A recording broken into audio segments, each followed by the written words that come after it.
Dans cette capsule vidéo, nous allons nous intéresser à la portée des variables utilisées dans les fonctions. Alors, soit le programme suivant, avec la définition d'une fonction, ici calcul R rect, et ensuite une suite d'instructions. Lorsqu'un programme est exécuté, lorsqu'il voit la définition d'une fonction, il en prend note, il sait qu'il y a une fonction là, mais il ne va pas l'exécuter. En fait, il n'exécutera les fonctions que lorsque ces fonctions sont appelées.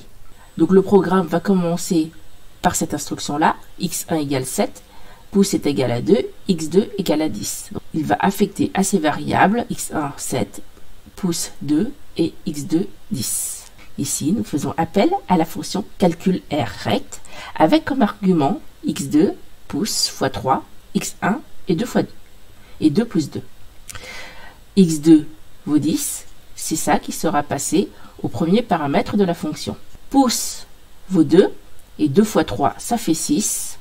C'est cela qui sera passé en deuxième paramètre de la fonction.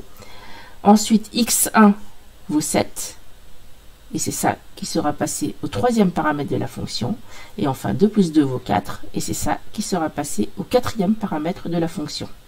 Vous remarquez que le x1 qui vaut 7 dans la fonction principale n'a rien à voir avec le x1 qui vaut 10 dans la fonction.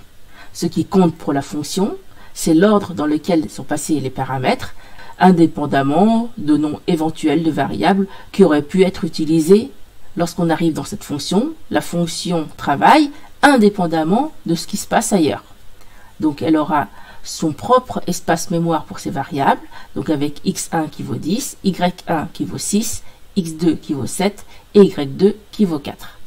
Ensuite, on va déclarer ici une variable qui s'appelle pouce, qui vaut ici 0,39, complètement indépendamment du pouce qui vaut 2 de la fonction principale, là, que j'ai mis en bleu.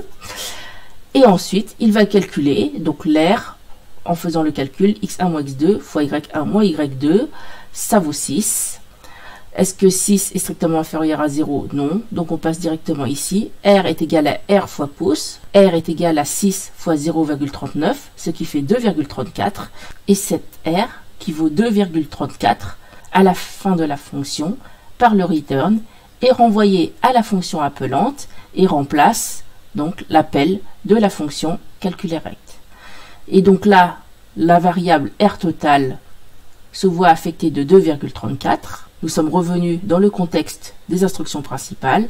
Et lorsqu'il y aura print x1, pouce et x2, ce qui sera affiché, ça sera 7, 2 et 10. Et l'air total qui sera affiché sera 2,34. Autre exemple, ici nous avons la fonction GenerePrésentation qui prend comme argument un nom, une date de naissance et une taille en mètres. Lorsqu'on va appeler GenerePrésentation, on va l'appeler avec la chaîne de caractères totaux 2000 et 1.82. Ce qui va être fait, c'est que dans nom va être associé Toto, date de naissance va être affecté 2000 et taille en mètres va être affecté 1,82. L'âge qui va être calculé va utiliser date courante, alors qui ne se trouve pas dans cette fonction, qui ne se trouve pas ici, et de toute façon la fonction a été déclarée avant. Par contre, elle se trouve ici dans une variable qui a été déclarée précédemment, en dehors des fonctions.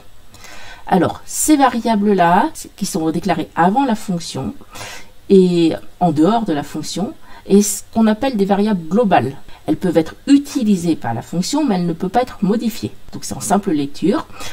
Donc ici, la date courante est 2022, donc il va utiliser 2022, moins la date de naissance qui était 2000. Il va calculer l'âge. De la même manière, la taille 1,82 multiplié par 100, ça va faire 182. Il va générer la phrase « Bonjour, je suis Toto, j'ai 22 ans et je mesure 182 cm ». Cette phrase-là qui a été générée est retournée, puis affectée à la variable presse, et c'est cette variable presse qui contient toute cette phrase-là qui est affichée à l'écran. Dans la capsule vidéo suivante, sur l'organisation du code, nous prêterons une attention plus particulière sur la manière de structurer correctement son programme avec les définitions de fonctions et les instructions du bloc principal.